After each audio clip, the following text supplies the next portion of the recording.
amigo, amiga, gwapo, gwapa. Nandito ako sa 1 Corinto 11:16.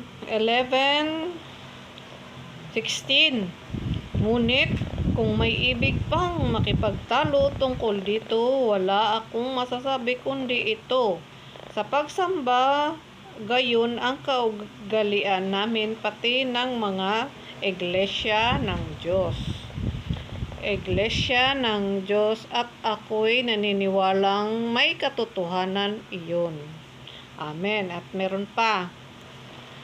Nasa 25 naman. 25.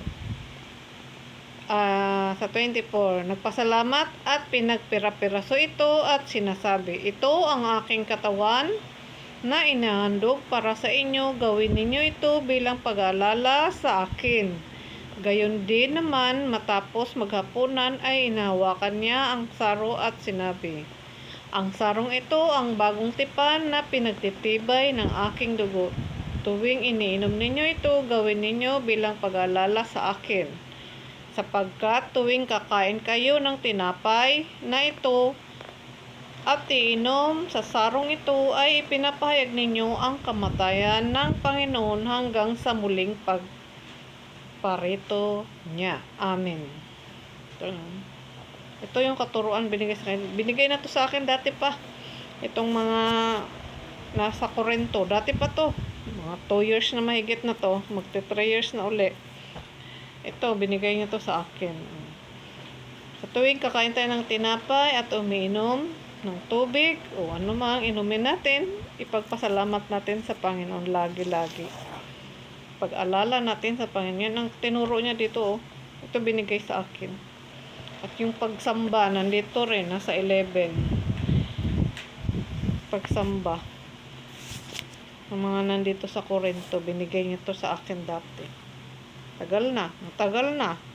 Ngayon, binigay niya sa akin. Verse na nga lamang.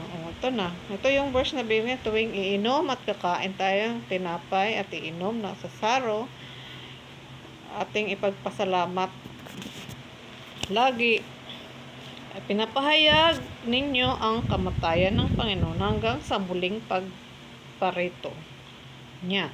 Amen. Ito binigay niya talaga ito sa akin. Tuwing kakain tayo, magpa-thank you tayo lagi sa Panginoon.